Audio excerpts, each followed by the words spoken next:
He stood with his back to us. Kevin had stopped in an instant and stood there, mouth open, the colour draining from his face. The soldier had a rifle pointing at Kevin, and the rifle was cocked. The only thing going for us was that he obviously didn't know we were behind him. I didn't know what to do, couldn't think of a single thing that might help. All I knew was that I had completely screwed up and people were going to die. I heard the soldier say, "You think I'm stupid. They think I'm stupid.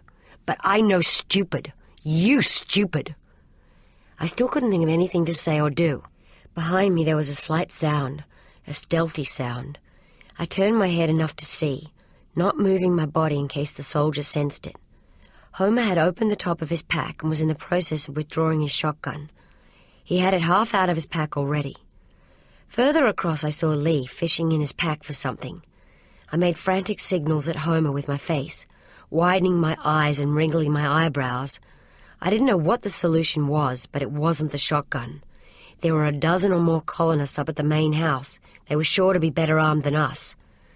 I heard the soldier say to Kevin, "You walk to house." At that moment, Lee began to move forward. Sick with knowledge, I made myself look at his hands to see what he held. I expected to see a knife, like the one he used to kill the young soldier back in the Holloway Valley. But it held no knife. He had not found what he'd been looking for in his pack, and now his hands were at his waist. What he was quickly pulling off was worse than a knife. It was his leather-plaited belt. Lee's eyes were wide open, like spotlights. He moved with the stealth of a feral cat. So quietly I only heard the slightest crunch as he took each footstep. I somehow found time to be jealous of his grace and lightness of tread, but then I realized I was going to have to do something more than watch. In some ways what Lee had thought of was the perfect weapon. The belt ran through two small rings of steel and came back between them to get its tension. It was the kind of belt that we all wore. Most of us had made our own in leatherwork. It took Lee, though, to think of using one as a weapon. I'd had a horrible, sick awareness that it was probably going to be perfect. But there was one big problem. Lee was going to try and strangle this guy with a belt while the guy stood there holding a gun. It was probably the bravest, stupidest thing I've seen anyone try to do. I knew I had to help. The soldier was losing his temper fast. "Turn around," he shouted at Kevin. "You bad boy! You turn around!" Kevin looked terrified. He had seen Lee moving up behind the soldier, and I don't know who he was more scared of, Lee or the soldier. But at least the man was sure he was the one who caused Kevin's loss of colour and shaking lips.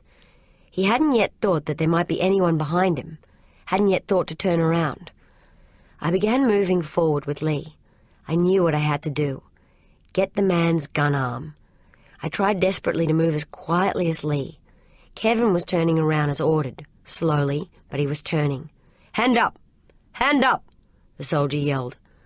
Lee and I were only a couple of steps away now, and I thought that we should just strike while the man was yelling. He would be less likely to hear us while his own voice was filling his ears. I had an awful moment of hesitation when I didn't think I was going to be able to do it. I wanted to freeze, but I knew I simply couldn't. The only way I could make myself act was to count. I went 1, 2, 3, very quickly to myself, and dived. Lee launched himself a split second later. Kevin fell sideways, desperate to avoid the aim of the gun. But the man didn't shoot Kevin by reflex, which is what I'd most feared. He didn't shoot anyone. He didn't even pull the trigger. He did what I suppose most people would do in that situation.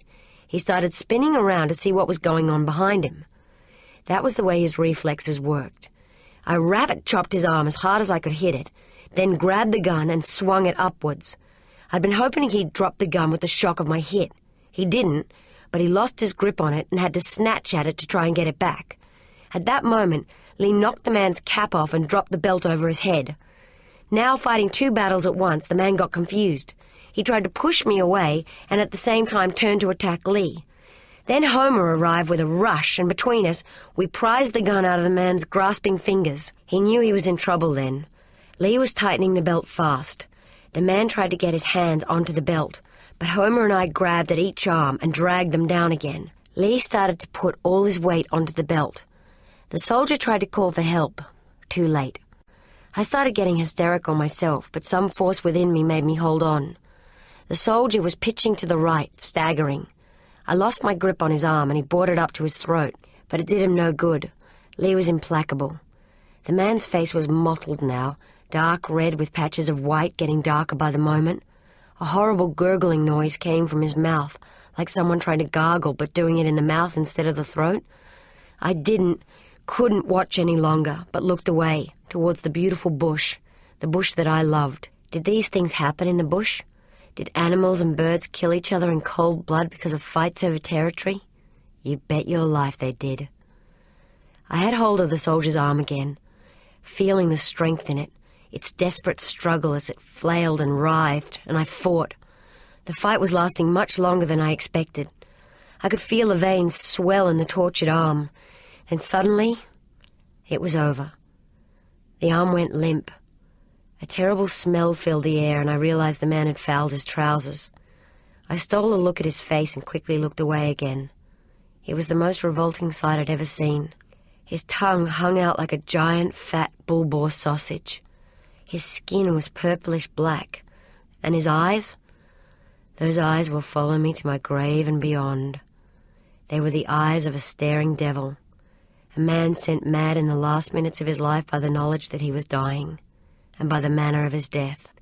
Every time I close my eyes, his open in my mind.